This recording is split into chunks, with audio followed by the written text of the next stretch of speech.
In today's edition of the Armstrong Williams Show, the CEO of Afrin Bank will be joining us. We're going to talk about news of the day. But first, a conversation with the 17th Secretary of the U.S. Department of Housing and Urban Development, Dr. Carson. You know, Dr. Carson was the victim of the January 6th committee's gross negligence. He and countless others had their birthdays, cell phone numbers, social security numbers exposed to the public. Do they really care about who they hurt? We must have accountability, and we need it now. Dr. Carson has been hit with fraud. His cell phone has been exposed.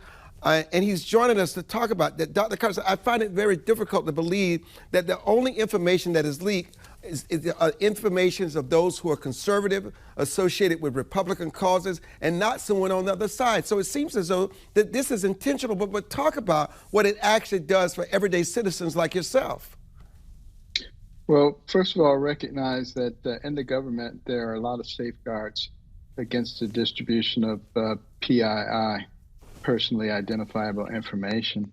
At HUD, there were multiple programs to make sure that everyone understood how important it was to keep people's information private. And through the legal office, safeguards were put in place whenever something was disseminated to the public to make sure that such things weren't violated. And I think one of the big problems right now is that there are really no consequences for it. They say, oh, we're sorry, we didn't mean to do that. Tough luck. No one who was responsible for leaking this information even contacted me. I found out about this on the news, and they still haven't contacted me. There's no apology, no what can we do to help, because I don't think they really care. But, it's meant that I've had to go through a lot of changes of my personal accounts, credit. I've already had attempts at fraud, some of which have been quite costly. And I don't see any end to that. Why would it end? The information is out there now. Maybe the justice here would be to disseminate all the information of the people who were responsible for letting this happen. Maybe if they could actually feel the consequences of it, maybe they might think a little differently. Dr. Carson, is this what we've reduced people to that have served our country? Is this because it's going to be tit for tat? I mean, it's just a matter of time before that data is released. How do we stop this? Where's it going? Well, like so many things in our country right now, it's our loss of a moral foundation, which allows us to do things like this, which allows us to become each other's enemies when we should be each other's friends. And unless we get that back, we used to say, love your neighbor. Now we say, cancel your neighbor if you disagree with them, or if they have a different yard sign. And we used to have a sense of community where people worked together, even if they had different opinions about things. And that created enormous strength. And those who want to fundamentally change this nation or bring it down know that the way to do that is to drive wedges between the people. And dirty tricks like these are good ways to do that. You'll notice that it always seems to only flow in one direction. That tells you right there that maybe this is nefarious. Dr. Carson, what I'm about to ask you was not so serious. It's just so ridiculous to tell us how far these, and people would say it's just crazies, are willing to go to protect supposedly your health and environment. And I want to ask you this because you're a physician. The chair of the Consumer Product and Safety Commission came out this week and said they were going to ban gas stoves. I mean, they were going to ban gas stoves because of the environment. And I asked myself, who sits around and come up with these asinine policies? Well, I think it's evil, to be honest with you, just pure, unadulterated evil. And what if we spent time actually thinking about the good that we could do, how we could improve the environment, not only for ourselves, but for those around us? for those who are in need in our society. Isn't that what America used to stand for? And that doesn't mean that we've always been perfect. There are those who've taken the imperfections in our society and tried to magnify those and make those uh, the key characteristics, and they are not. Have we done things that were wrong? Of course we have, because we're inhabited by human beings, and human beings are imperfect. That's why they need a savior. But we need to get back to some of our roots. That's why at American Cornerstone, you look at the pillars that we emphasize, right at the forefront of that is faith and our belief in God and our belief in ourselves and in that relationship. And that's what makes us, that's what determines whether we're good people or whether we allow ourselves to be the instruments of evil. Dr. Carson, you know, I would be the first to admit that former President Donald Trump has these issues. And while he tends to blame others for the woes that he faced today, he certainly had his hand in contributing to it by his lack of discipline, narcissism, and out of control ego. But you cannot help but look at the crazy double standard when the Justice Department was raiding Mar-a-Lago for classified documents, and all of a sudden, these hypocrites had the same problem with Biden at his office when he's vice president, and in an office space that was funded by the Chinese government. And then recently, more documents were found at his home. I mean, what about this double standard? Well, the hypocrisy is palpable and it's everywhere. And I think everybody is starting to recognize it now. There was a time when you could just sort of stick your head in the sand and say, "No, that's not happening." But it's pretty easy to see that there's a massive double standard. And when you reach a point in a society where you're you're handing out retribution in a way that is totally unfair and is completely biased, you're laying the foundation for totalitarianism. And all you do is go back and look through history at totalitarian states and look at the way that they start. This is the way that they always start: uneven distribution of, quote, justice, injustice. And I think a lot of people actually realize it. I think a lot of people know that it's not right, but they don't say anything because they don't want the guns to be turned on them. They don't want to suffer anything unnecessarily, so they rather just keep their mouths shut. And it's just like back in school on the playground when somebody was being picked on. Every now and then somebody would stand up and say, "Stop it, stop messing with them." But for the most part, people would just, "Oh, it's okay," and they sort of side with the bully because they didn't want to be picked on themselves. Atmospheric rivers in California, these floods, these storms. I mean, 18 people dead. As a physician, what do you say? Well, first of all, great sympathy for those people who are impacted. But the fact of the matter is, we've had natural catastrophes as long as we've been looking. They occur. It's things that happen in an unstable environment. We're going to have changes that are going on, weather-related changes, as long as there is life here. When things stop changing, there's no more life. Dr. Carson, they're now saying that COVID is like wildfire, and it's like the wildfire, doctor. Let me admit this. Just about everybody I know has COVID. I must tell you. And you know what they're saying? They have none of the symptoms. They can smell, they don't cough, they don't have fevers, none of the symptoms that they had a year ago or 2 years ago, and they feel just fine. But they go to the doctor, boom, COVID positive. What has changed? What do people need to do to adjust to this new variant that we're now facing? Well, there are going to be continued alterations in the genetic makeup of the virus. And with each iteration, the virus becomes more contagious, but it becomes less virulent, it becomes less powerful. This is what happens as something becomes endemic. It becomes part of the environment. It is in the process of doing that. But if you want to create panic, just go out there and grab a bunch of people off the street and test them, because a whole bunch of them will be positive. And then you can take that and say, you see, we got to mask up everybody again, and we got to take these vaccines, and we got to do this and that.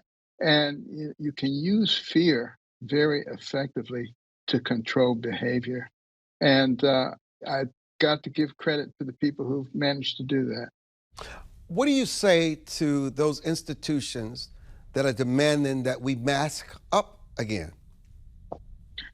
I would say, show me the evidence that masking has produced anything other than a terrible outcome, particularly for our children who are failing in school. You know, we've seen massive declines in reading scores and in math scores. People are not having the same kind of social interactions, which drives them further towards social media, which is deleterious in its own right. All of these things seem to be working together to create destruction in our society. You know, Carson, and finally, you and I both lost a mutual friend that we had tremendous respect for, Lynette Hardaway, the Diamond and Silk, died all of a sudden. I mean, what a voice in media, and just made a difference. Unapologetic, Yes. Courage, conviction. She will be sorely missed. Absolutely. I always enjoyed my interactions with Diamond and Silk because they were courageous. That's the key thing. You know, you can't be the land of the free if you're not the home of the brave.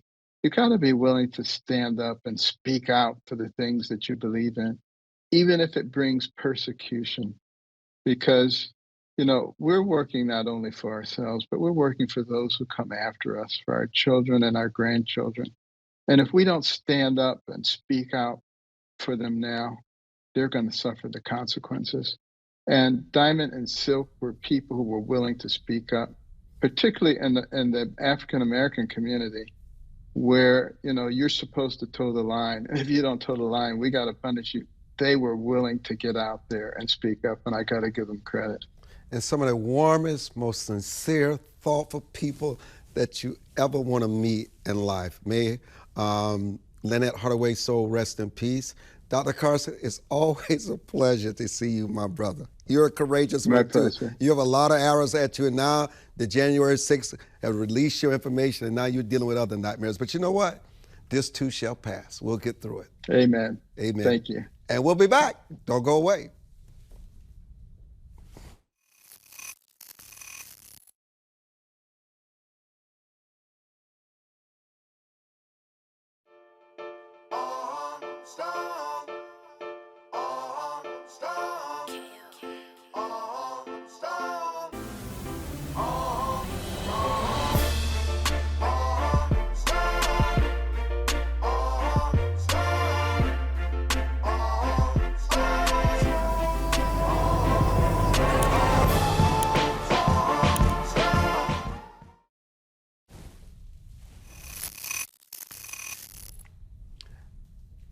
And welcome back to the broadcast. I want to thank Dr. Carson again for joining us. Dr. Hippolyte Fofack, Chief Economist for Afrin Bank, is also joining us.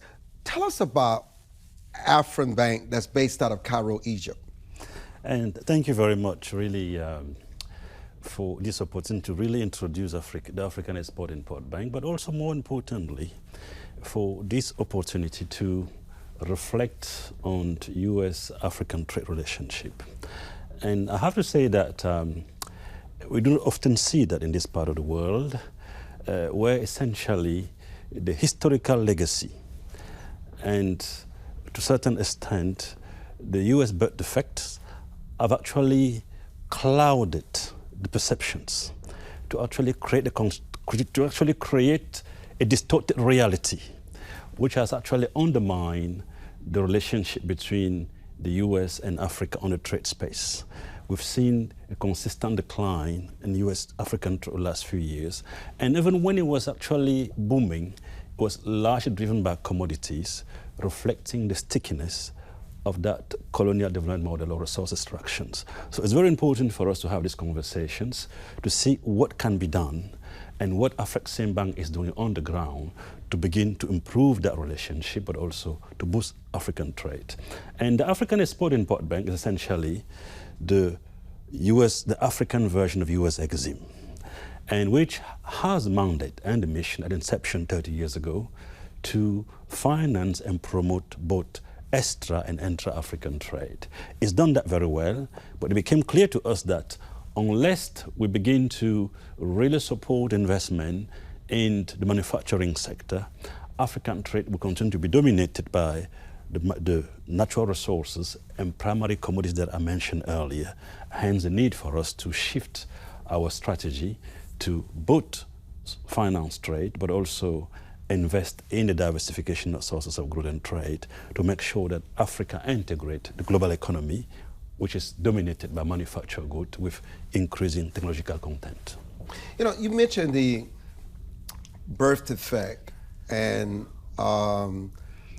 with the United States, and I'm sure you talk about slavery, and we can talk about colonialism. You know, I read this article, I think it was in 2019, in the Financial Times, when it talked about how Africans' image and perception through Hollywood and theater and entertainment and through the media has been destroyed. And this has been something that is done on purpose. And while much of this has been done by Europe and the rest of the world, the American media has also participated in this. Talk about that article that was in the Financial Times and talk about the perception versus reality and how devastating it has been to Africa and what you must do to overcome. No, thank you very much. I think that's a very excellent point and constraint to economic development in Africa. I guess you're referring to the Financial Times editorial board piece published in September, if I believe, 2019, which was titled, "Perceptions of Africa Lag the Brightening Reality." Perceptions of Africa lag the brightening reality, reflecting the fact that even though we've seen some tremendous development on the ground in terms of growth numbers, in terms of rise of technology company in Nigeria, for instance, there's still this clouded perception that Africa is not the right place for investors. And as a result, we see the high cost of the perception premium, which reflect the fact that access to capital market is at a huge cost. But that perception has historical root. You mentioned some of them.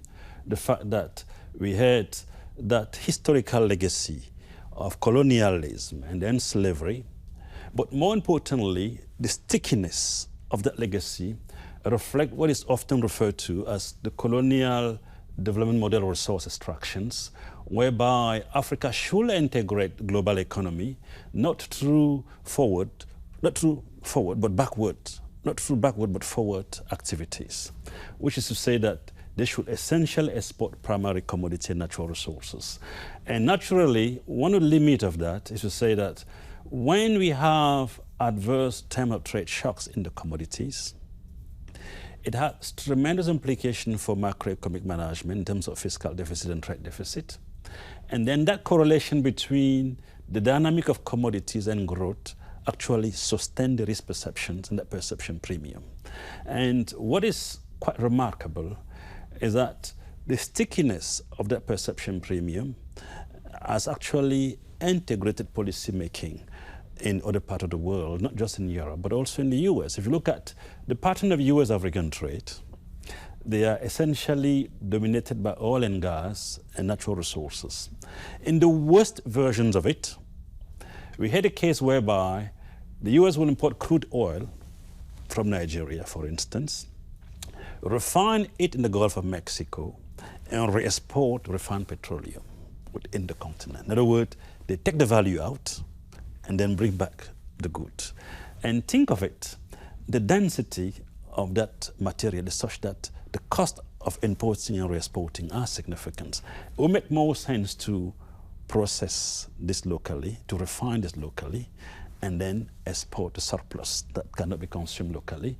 That will actually help capture more value and then prepare the conditions for rapid growth and economic development. I think that's what Afreximbank is actually trying to do at this stage.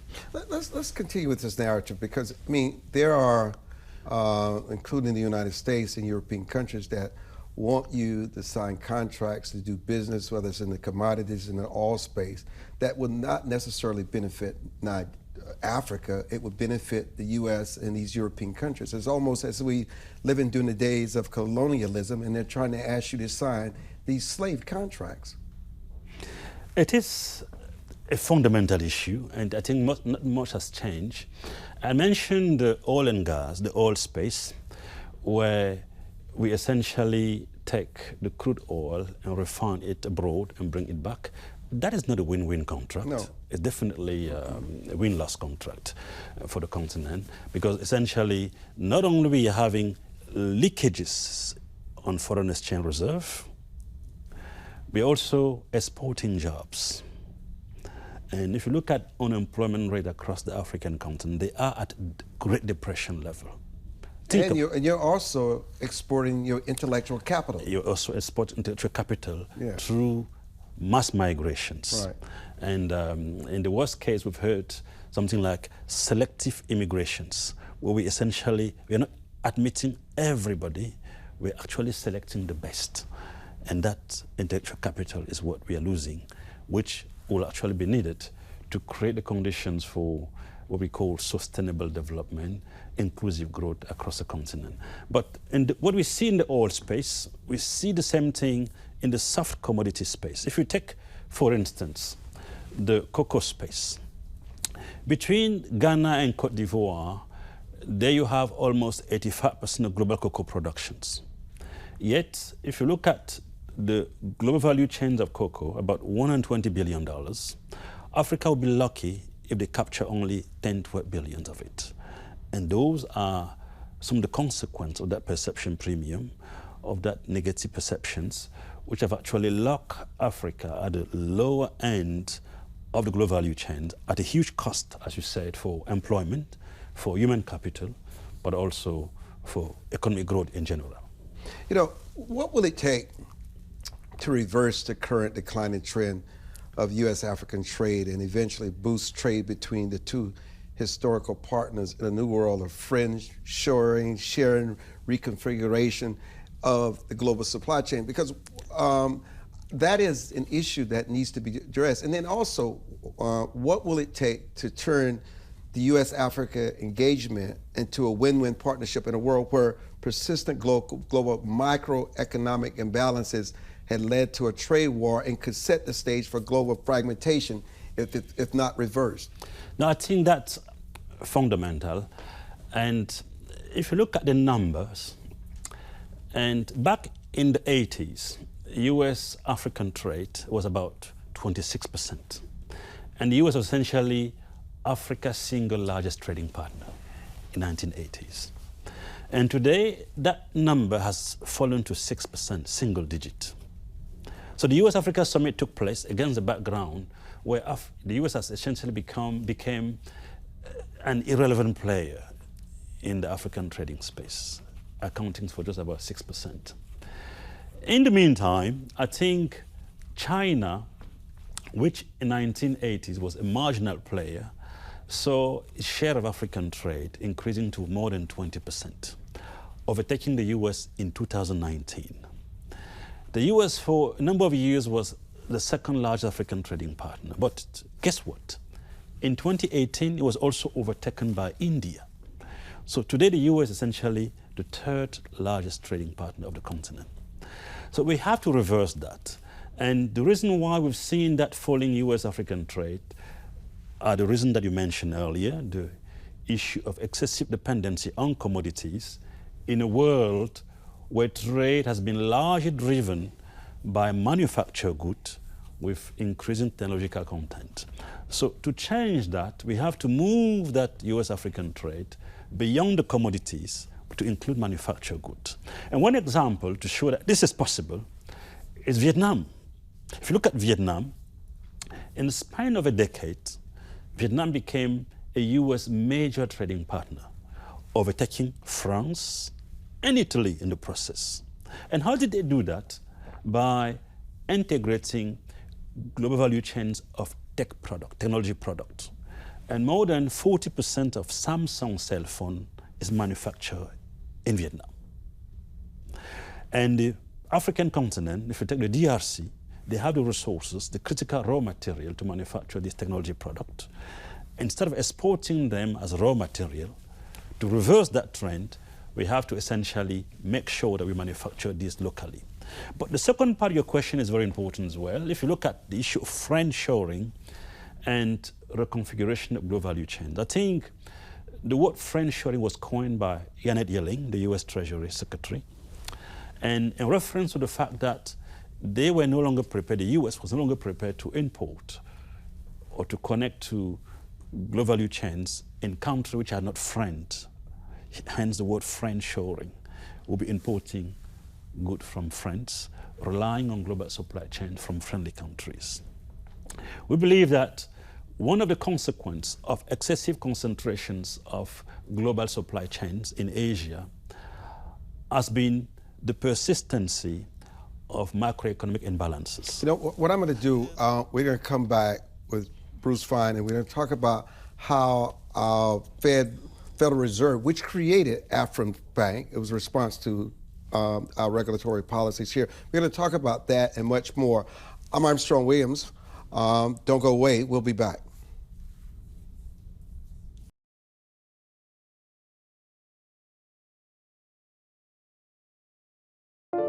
It is easier to build up strong children than to try and repair broken men. The streets are plagued with crime, violence. There's a lot of poverty, and it's all a result of lack of education that's happening in our schools. So it really is a crisis.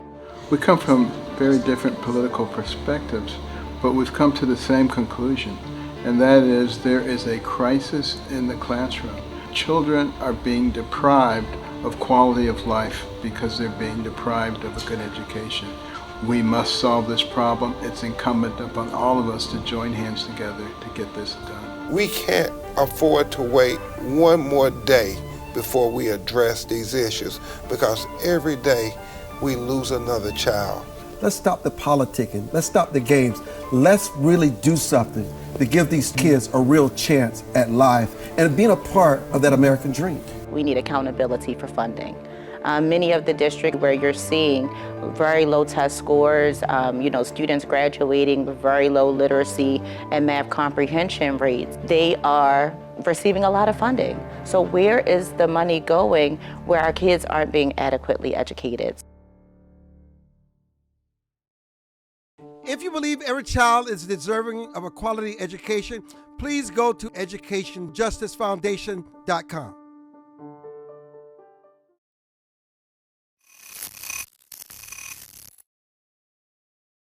So Bruce Fein, you've been listening to Dr. Fofack and the Afrin Bank. I would love to get your input, your thoughts, and I know you have questions that you want to ask yourself. So Bruce Fein.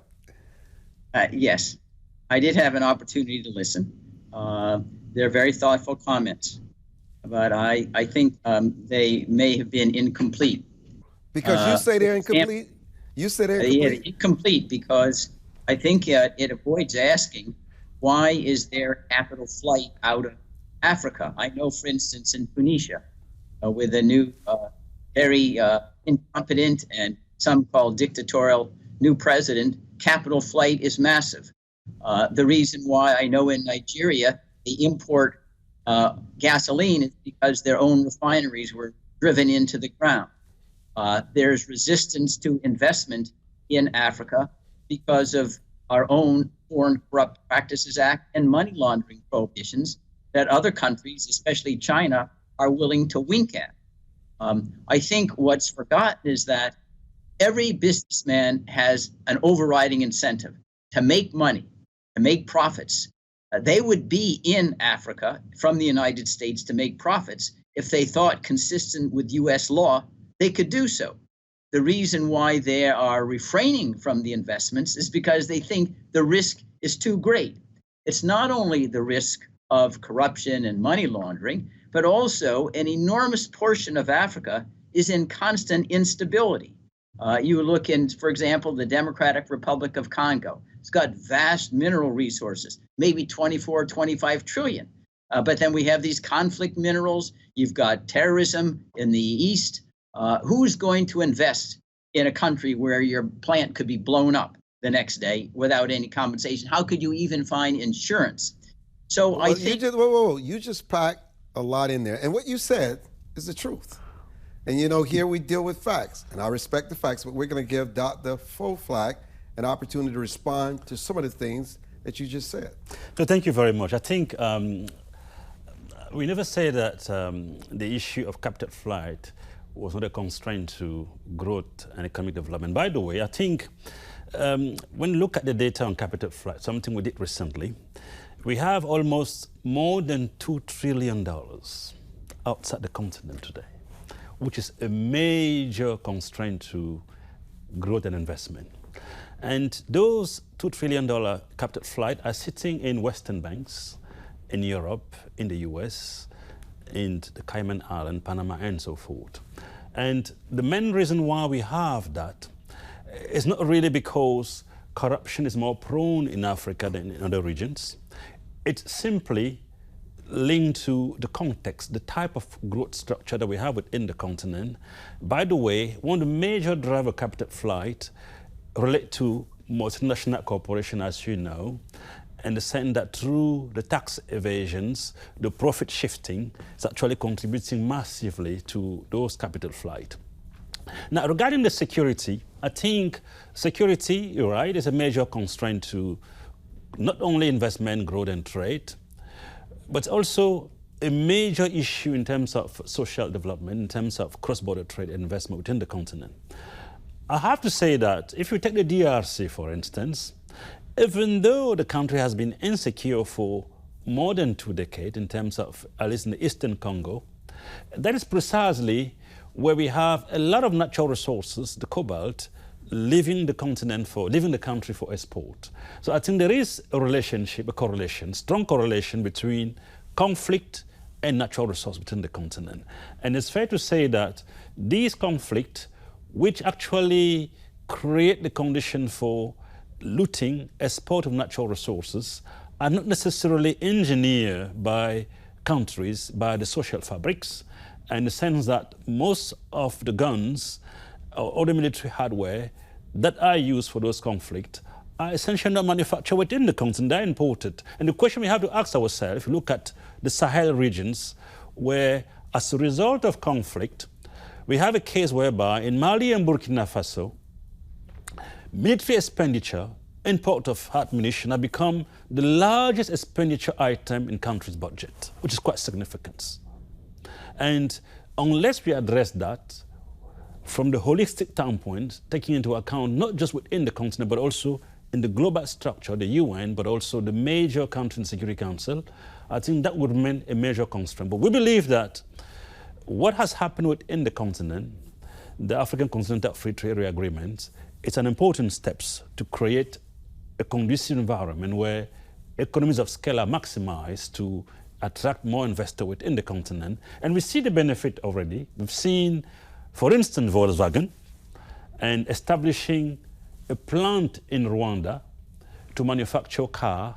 And I suppose despite the wonderful business climate in Rwanda, Volkswagen did that to look into the much larger market in Tanzania and Kenya. So the patient capital is arriving, landing in the continent as a result of those major reforms. And I think the Continental Free Trade Area Agreement being one of them. But we see also Peugeot and Mitsubishi establishing car manufacturing plant in Namibia. So we have the patient capital arriving in the continent as a result of those reforms, despite the challenging socio-political environment that you mentioned. Bruce, quickly, your response? Well, number one, Transparency International rates the African countries at the bottom, the highest level of corruption. The idea that the incidence of corruption in Africa is no greater than elsewhere, I think, is completely counterfactual. Second, the identification of the investment isn't coming from the United States. These other countries don't have Foreign Corrupt Practices Act. They don't have a prohibition upon purchasing and connections with conflict minerals and like the as well as diamonds and gold. we operate with under greater corruption restraints. And so China, Japan, Germany, they don't care about that. And so they make investments. You are talking about investments from the United States. We're not going to go in there until we have a clean, legal, rule of law environment. And that isn't even close to happening right now. And aside from I just want to find observation about the weapons. The Rwanda genocide was not perpetrated with imported weapons. It was all domestic. So I think that without fault finding, you need to look within Africa to create your own internal reforms before you point fingers and suggest there's some kind of conspiracy outside to keep Africa down. No, I think we are not essentially exporting wholly the challenge facing the continent. We recognize that it's a combination of two factors. I think it takes two to tango, but it's fair to say that the $2 trillion sitting outside the continent would be far more beneficial if they were within that African continent. I think the capital flight are resources owned by African countries or individuals which end up in Western banks. I think that's the fact. We have to really face that. And I think there should be a way to actually create the conditions where these issues are not condoned by these institutions, but sanctions. A couple of years ago, when I was still in the World Bank, there was a special initiative, STAR, the Stolen Asset Recovery Initiative, initiated by Wolfowitz on the Wolfowitz presidency. And that Stolen Asset Recovery Initiative was actually meant to actually encourage the repatriations of those stolen assets, the captive flight you mentioned.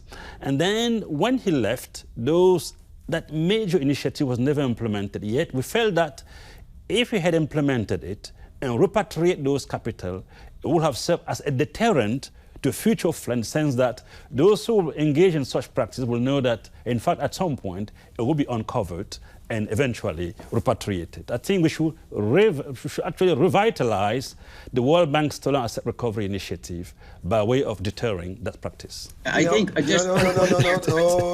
brother. We're out of here. I want to say this, though. Okay. I have never been so confused looking at the monitors, trying to distinguish between the doctor and myself. We look so similar. It's crazy. We need to check out our DNA. I was confused. I said, oh my God, this guy looks like me. It's crazy. But anyhow, when we come back, my monologue, a journalist roundtable, and more of the same. We'll be back.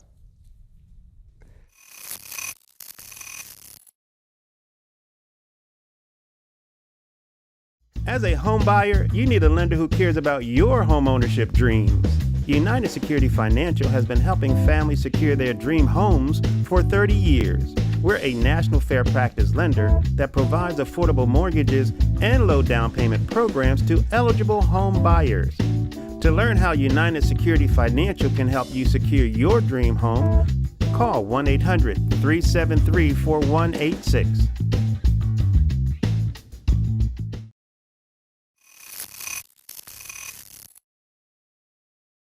Reasonable, fair, measured, responsible. No need to worry. These are the words and posture of a White House that hopes America understands regarding classified documents found in our president's D.C. think tank financed by the Chinese. White House flacks hope America forgot how the president skewered his predecessor on national TV for the same acts. Flacks hope America buys the line that, oh, this is different because of how they were found and because Biden's team came forward with haste. The Flacks hope America forgets that no matter how Biden lawyers behave, secret documents that shouldn't be there were there and discovered. Certainly, big media is buying this claptrap. After all, their president can't look like a hypocrite next to the Looney Tune they helped run out of office, Donald Trump. That would be gasping. You have to gasp for air because it would be such an embarrassment after all the snarky things Fighting Joe said about Donald Trump.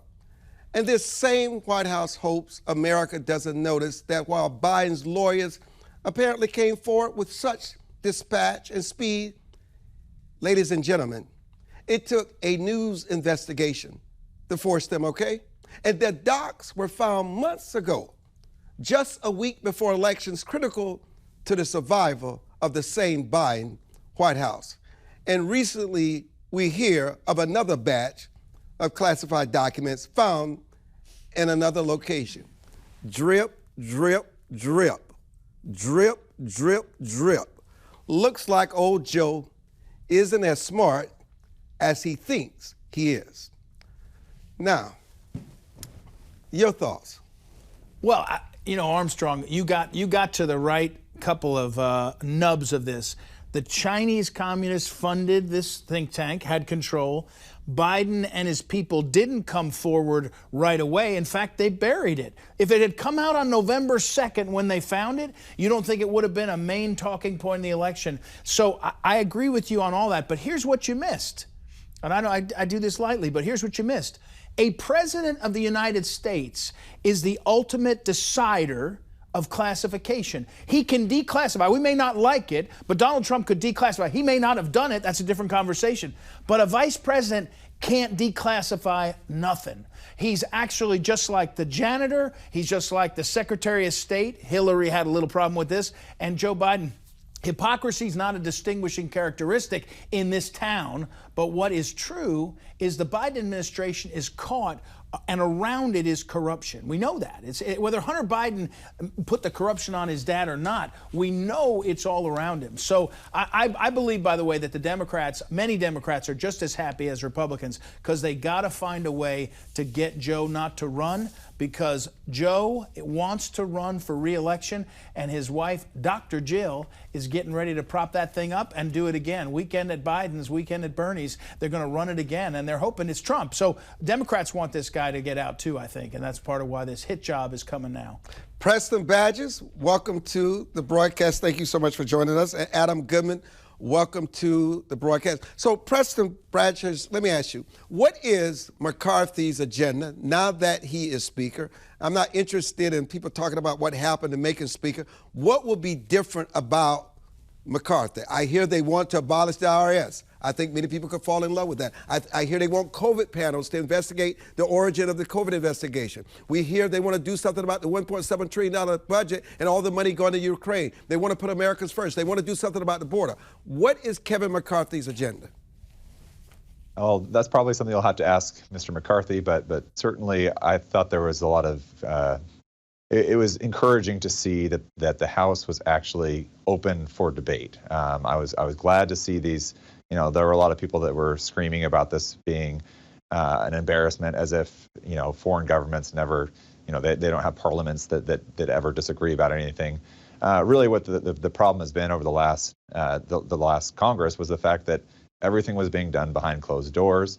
They would drop these giant omnibus packages and massive spending bills, and no one would have an opportunity to debate it or look at these bills until a matter of 48 hours maybe before they were expected to vote on it. So I thought it was really encouraging. I think some of the concessions were good. I think we're gonna, it was the first vote that came out. Obviously was on the defunding of the IRS, taking $72 billion out of the $80 billion of additional funding that the previous Congress gave to the IRS, essentially doubling the IRS's budget and adding 87,000 new agents. The House voted to rescind all but $8 billion of that, and the $8 billion that they kept is actually funding for things like, updating their IT systems and taxpayer services, which most Republicans are reasonable and can get behind. So I think there was a lot of encouraging things. I'm hoping for a lot more pushback on the budget, and so some of the concessions related to that. And so I think it'll be interesting to see what happens in the 118th Congress. So Adam, is it petty that McCarthy is removing Ilhan Omar from the Intel and Adam Schiff and others that have been controversial along the way? Well, let's talk about what Kevin McCarthy is moving into. By the way, I don't know about the rest of you. I watch almost every minute. Shows you I have no life. Almost every minute the proceedings last week that led to the election of the speaker, I thought actually it was a very healthy exercise in democracy and ended up in a good place. I just interviewed for my podcast Andy Ogles, who was one of the 20 who initially held out in terms of supporting McCarthy because and he's a freshman. He wanted to change the rules so members, just in sync with the last point of view, members can now come to the floor and feel they've got something they can voice and something they can stand for and not be given a bill that's already done and into which they had very little to do with. I think when you listen to some of the speeches, some of the nomination speeches from the 20, when they were not yet sold on Kevin McCarthy, if you had tested the American public, Armstrong, about how they felt about what they were saying, I think that the needle was completely moving in a very positive way. I think that they were compelling. I think the idea that Congress doesn't get a lot done or hasn't gotten a lot done in years past was a major takeaway from the midterm. And I think this whole process will turn out to be good. I hope that Kevin McCarthy, who very early said, my priorities on my agenda start with the border, taking care of inflation, and law and order. Those were his top three. I hope he goes after those first and foremost. In terms of investigations, I think Americans are tired, frankly, of just an endless amount of investigatory zeal coming out of government, as opposed to more zealousness in getting things done to make people and the economy feel more whole and more positive about the future. One more thing I'd like to add from the last point about the documents, the classified documents. Listen to this line and just think about it, Armstrong. When the president said to try to excuse it away, it's not like they were sitting on the street, the documents. It's not like they're sitting on the street in his garage. What kind of arrogance is that? To say, I know I gave the former president all sorts of grief, and now, look, it's just a bunch of papers, and it wasn't, sitting on the street corner, as a way to explain it away. I think Americans want better leadership, better quality leadership than that. I hope, by the way, Speaker McCarthy has a chance to do, in a split Congress, has a chance to do something that hasn't been done for a very long time, and trying to pull people from both sides of the aisle together on major issues to try to find common ground and move us forward. So let me raise this. George Santos is just a pathetic liar. I don't mean no. He just lies so bad. It's just so bad. And you can't trust him. I understand McCarthy not wanting to put him on any other committees, and I know what Ed Martin is probably thinking. Well, Joe Biden is just a bigger liar, and AOC lies. Exactly. They all lie. I know exactly what you're going to say. Exactly. But does that make it right? Listen, does that make it right? Listen, if we're going to go down to Washington and say anybody who lies is out of office, there's going to be nobody left. So I'm all for it. But Eric Swalwell lied, and Adam Schiff lied, and Ilhan Omar lied. So now you got the gay Republican from Long Island who you're going to take to the woodshed. If I'm Kevin McCarthy, have at it. The press is beating this guy up. By the way, Kevin McCarthy already showed what he's going to do. He passed a bipartisan select committee on China, said we're going after the communist Chinese regime. Giddy up. He passed a pro-life bill that said if you're the governor of Virginia, Northam, the former one, who said, we let the baby be born and we decide later. No, the Republicans said we're pro-life. What is he going to do? He's going to do two things. He's going to do oversight, and my colleague on this panel, give me a break. He's got to go in and do oversight and try to tear apart this regime that is destroying America. They're destroying America on inflation, on energy policy, on justice and everything else. And the other thing he's going to do, Kevin McCarthy's going to do, is politics. Just like Pelosi did, just like Schumer does, he's going to do politics to try to make sure that the American people see one party could be in charge of the White House in 2024, 2025, and do something better for us. So this is, I think most people were excited about last week. But if you're going to focus on Santos and whether he lied too much for a politician, most of the American public looks up and says, somebody's going to tell us who's lying a lot? No way. So I guess this bar was lowered by former President Donald Trump. No, come on. Oh, yes. Come on. He was a liar, too. Come on. They're all liars. It's not. Hillary was a liar. Oh. Bill Clinton started this. I mean, come on now. So this is so America. I want you to listen up. This is what we come to. They're all the liars. Trump, Santos, Biden, they all lie. So now we don't care about morality anymore. We don't care about integrity anymore. We don't care about honor anymore. What about everybody gets on the same page? Honesty and integrity still matters with our elected officials, with our parents, with our school leaders. It still matters. You should not excuse. I join you in wishing that Ben Carson was elected president, but we don't. You've not said once what George Santos did was wrong. No, I'm ready to say it. I'm ready to say it. I'm ready to say it. I'm ready to say George Santos shouldn't have lied. George Santos shouldn't have faked his resume. Joe Biden shouldn't lie every day. Psaki shouldn't lie. Donald Trump shouldn't lie. That's not the standard. We're not electing pastors. We're electing presidents. We're not electing people who are going to be our ethics counselors. They're in Congress. So don't pretend that today, when the Republicans get control, that somehow we're going to be really worried about the truth-telling of members. I got to tell you, I think Aideen just told me I had a minute left. It's probably the best news I've heard all day. But integrity, Preston, Adam, Ed, matters. Truthfulness matters. Our founding fathers help us realize what happens when we lose truthfulness and honesty, not only in American politics and their elected officials, it tears the fabric of our country apart.